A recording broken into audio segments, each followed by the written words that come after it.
हरि सिंह हमारे जिला पार्टी के अध्यक्ष और आप सबके प्रति प्रेस मीडिया के भाइयों के प्रति धन्यवाद करता हूँ। इनके शॉर्ट नोटिस पर आप सभी नालंदा के पत्रकार उपस्थित हैं और आज इस प्रेस वार्ता में हमारे राष्ट्रीय महासचिव इंजीनियर सुनील जी हैं। हमारे इस प्रेस वार्ता में विधान परिषद में सचेतक श्रीमती रीना यादव जी हैं, उड़ीसा के विधायक कृष्ण पुजारी जी हैं, राजगीर के विधायक कौशल किशोर जी हैं, अख्तर समीम साहब हैं, चंद्रसेन जी हैं और जिला के जितने भी प्रमुख नेता हैं यहाँ पर सभी लोग उपस्थित हैं। अभी जो सियासरन ठाकुर जी ने बताया कि हमारे नेता पर आरोप लग रहा है कि हमारे नेता और हमारा जो दल है वो डूबती जहाज है, तो हम ये कहना चाहते हैं कि हमारा नेता और हमारा जो डूबती जहाज है उसके कप्तान के रूप में आरसीपी साहब कई वर्षों तक उन्होंने काम किया है। राष्ट्रीय प्रधान महासचिव के रूप में संगठन काम किया है, राष्ट्रीय अध्यक्ष के रूप में उन्होंने काम किया है, अनेक पद पर रह के हमारे संगठन में उन्होंने काम किया है। तो जब इतना अनुभव था उनको इतना ज्ञान था कि डूबती जहाज है, तो पहले क्यों नहीं सचेत किया नीतीश कुमार जी को कि भाई ये डूबती जहाज पर चढ़ना मुनासिब नहीं है, आप इस जहाज को किनारा लगा दीजिए और जो चलता हुआ जहाज है जिसकी पूरी तेज़ी के साथ जो जहाज पानी में तैर रहा है उसी जहाज पर हम लोग सवार हो जाए, इस तरह का सुझाव पहले देना चाहिए। दूसरी बात उन्होंने कहा है कि संगठन को हम लोगों ने बूथ स्तर तक पहुँचा, तो संगठन तो आपने बूथ स्तर तक जरूर पहुँचा दिया, उसका ही असर है कि आज हम लोग 43 सीट पर हम लोग और 43 सीट पर सिमट गए और कमोबेश इस बार जो पार्टी के टिकट लोगों को दिया गया, मैं समझता हूँ कि जो हमारे राष्ट्रीय अध्यक्ष जी थे, जो हमारे प्रधान महासचिव थे, उनके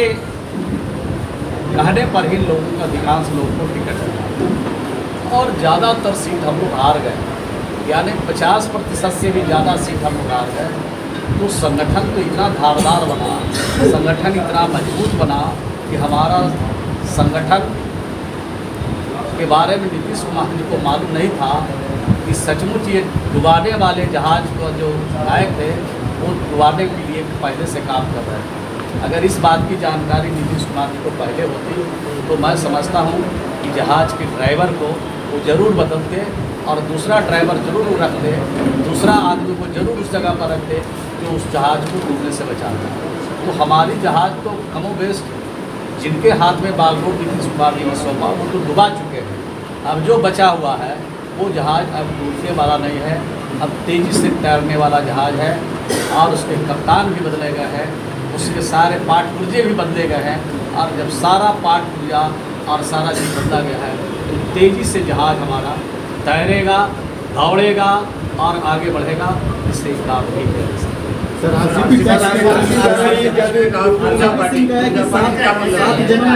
दूसरी बात आपने कही है कि राजनीति उथल पुथल हो रहा है, कोई राजनीति उथल पुथल नहीं है। और आपको मैं बता दूं कि हमारे आरसीपी सिन्हा साहब के रिजाइनेशन के बाद क्या करना है, किस तरह से संगठन को आगे बढ़ाना है, किस तरह से संगठन को और तेजी के साथ ले जाना है। और इतने के बाद भी, उनके रिजाइनेशन के बाद भी बहुत सारे नेता आज जब वो दल छोड़े हैं तो बहुत सारे नेता जो उनसे मिलते थे, उनके आसपास आते जाते रहते थे, सभी नेताओं का टेलीफोन सियासरन ठाकुर जी को नालंदा जाता और अरुण वर्मा भी उन्हीं के साथ काम कर रहे थे। जब उन्होंने रिजाइन किया तो उन्होंने फ़ोन किया हमको और कहा कि हम लोग तो जनता दल में हैं, हम लोग जो जनता दल में रहेंगे उनके साथ रहेंगे। तो इस तरह की जो परिस्थितियाँ हैं उसका मूल्यांकन होगा, उसकी समीक्षा होगा, उसके लिए राज्य स्तर पर, राष्ट्रीय स्तर पर, जिला के स्तर पर हम सब लोग मिल बैठ करके उसकी समीक्षा कर रहे हैं, उसका मूल्यांकन कर रहे हैं। सर इतने दिनों से आरसीपी सिंह आप जब पार्टी में थे और उस पीएम मटेरियल है, आपको मैं बता देना चाहता हूँ कि ये सवाल हमेशा राज्य में हम लोग जब पटना में रहते हैं तो प्रेस के लोग पूछते रहते हैं कि नीतीश कुमार जी प्रधानमंत्री के उम्मीदवार हैं या मटेरियल हैं।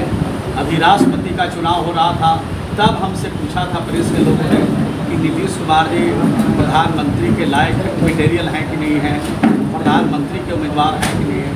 तो नीतीश कुमार जी ने तो कभी घोषणा नहीं किया, उनकी पार्टी के लोगों ने भी कभी घोषणा नहीं किया, खुद भी उन्होंने कभी इच्छा जाहिर नहीं किया। लेकिन अब प्रेस के लोग आप पूछते हैं हम लोगों से, तो हम लोग तो ये बात जरूर कहेंगे कि उनके अंदर चाहे प्रधानमंत्री बनने का गुण हो, चाहे राष्ट्रपति बनने का गुण हो, देश के बड़े से बड़े संवैधानिक पद पर जाने का सवाल हो, तो उसमें जो सारी खूबियाँ हैं और सारा जो गुण है वो मौजूद है। तो मैं समझता हूँ कि प्रधानमंत्री के कभी उन्होंने इच्छा जाहिर नहीं किया। और शायद यह हम सबको मालूम है कि संख्या बल के आधार पर कोई प्रधानमंत्री बनता है। तो हमारी तो सीट मात्र 45 है, तो 45 आदमी जिसके पास एमएलए हो, 16 जिसके पास सांसद हो, तो 16 सांसद से कोई देश का प्रधानमंत्री नहीं बन सकता। लेकिन ये उदाहरण है भारत में, देश में, कि हमारे देवगौड़ा साहब भी देश के प्रधानमंत्री बने, चंद्रशेखर जी भी बने और गुजराल साहब भी बने। ये तीन हमारे देश में उदाहरण भी रहे हैं। तो संख्या बल पर सिर्फ नहीं, बल्कि उनकी काबिलियत पर, उनके समर्थक पर, उनके ज्ञान के आधार पर भी कभी कभी ऐसे निर्णय देश में हुए हैं। तो ये प्रधानमंत्री के पद पर तो कभी इन्होंने इच्छा जाहिर नहीं किया, और उनको दूर दूर तक ये इच्छा उनकी नहीं है कि हम प्रधानमंत्री बने, कि राष्ट्रपति बने। उनकी सिर्फ एक इच्छा है कि बिहार के लोगों का हम लोग खिदमत करें, बिहार के लोगों का हम सेवा करें। जब तक उनके शरीर में एक भी बूंद खून रहेगा, बिहार की जनता का वो खिदमत करेंगे, सेवा करेंगे, और जब तक बिहार की जनता चाहेगी वो खिदमत करते रहेंगे। जो उस पद पर है उस पद पर बने रहेंगे जब तक बिहार की जनता का कृपा है, आशीर्वाद है, तब तक वो काम करते रहेंगे। सर 23 वर्षों से आपके साथ आरसीपी सिंह रहे हैं, उस समय ये आरोप क्यों नहीं लगा? आज जब छोड़ने वाले थे उस समय क्यों लग रहा? ये सवाल बहुत माकूल आपने पूछा है। देखिए सवाल तो बहुत सारे हैं। हम लोग यहाँ बैठे हैं, रीना जी से पूछिएगा तो अभी ये चुनाव इनके साथ क्या हुआ। मैं भी विधानसभा का चुनाव लड़ा, तो मेरे जो प्रतिद्वंदी है उनको जिताने के लिए उन्होंने क्या किया, कोई छिपी हुई बात नहीं है। उनको भी आर्थिक रूप से सहयोग किया, आर्थिक रूप से भी मदद किया। रीना जी ने भी फ़ोन किया कि हमारा चुनाव है, हमको मदद कीजिए। हम इनको क्या मदद हुआ नहीं हुआ तो ये तो बताएंगे। तो कहने का मतलब है पार्टी के अंदर रह करके पार्टी के लोगों को पराजित देखना अगर किसी के लिए खुशी है, ये नीतीश कुमार जी को पसंद रही है, ये हम लोग को पसंद नहीं है। हम लोगों ने ज़मीन से लेकर, हम लोग पैदल से चल करके, गाड़ी पर चलकर सरकार तक पहुँचे हैं। तो हम लोगों ने जनता का खिदमत किया है, कार्यकर्ताओं के कतार में खड़े रहे हैं, और आगे भी मौका मिलेगा तो जो हम लोगों ने संकल्प लिया है, जो काम किया है, वो हम लोग करते रहेंगे। किसी भी पार्टी में हम लोग रहेंगे तो इस तरह का काम हम लोग नहीं कर सकते हैं। कल तक थकते नहीं थे कि नीतीश कुमार जी सम्मान नेता है, नीतीश कुमार जी के नेता का संदेश गांव-गांव तक पहुंचाना है। आप लोगों ने इस जिले में भी कई कार्यक्रम उनका हुआ होगा, उसमें भी आप लोगों ने भाषण सुना होगा।